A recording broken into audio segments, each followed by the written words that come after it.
Pakistan series जीत गया। सनसनीखेज मुकाबले के बाद दूसरे वनडे में पाकिस्तान ने अफगानिस्तान को शिकस्त दे दी। 301 रन का हदफ ग्रीन शर्ट्स ने एक गेंद पर हासिल किया। इमाम उल हक और बाबर आजम ने दूसरी विकेट की शराकत में 120 रन बनाए। नसीम शाह ने विनिंग स्ट्रोक खेला। दोनों टीमों के दरमियान सीरीज का आखिरी और तीसरा मैच कोलंबो में होगा।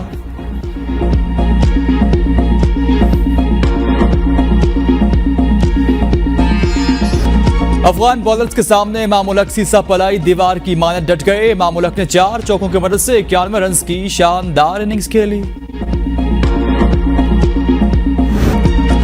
कप्तान बाबर आजम ने 6 चौकों की मदद से 53 रन बनाए। फजल हक फारूकी की गेंद पर हशमतुल्लाह ने इनका शिकार किया। दूसरे वनडे में शाहीन शाह अफरीदी की शानदार बॉलिंग। 10 ओवर्स में 58 रन देकर 2 खिलाड़ियों को आउट किया। हारी हुई टीम का जीता हुआ खिलाड़ी रहमानुल्लाह गुरबाज ने 151 रन की जबरदस्त इनिंग्स खेली। उन्होंने 14 चौके और 3 छक्के लगाए। और चीफ इलेक्शन कमीशन का सदर से मुलाकात से इनकार। सदर ने सेक्रेटरी वजारत कानून को खत लिखकर राय मांग ली। इलेक्शन एक्ट 2017 में तरमीम के बाद इंतखाबात की तारीख देना इलेक्शन कमीशन की जिम्मेदारी है। इलेक्शन एक्ट की सेक्शन 57 में तरमीम के बाद सदर से मुशावरत का इख्तियार खत्म हो गया।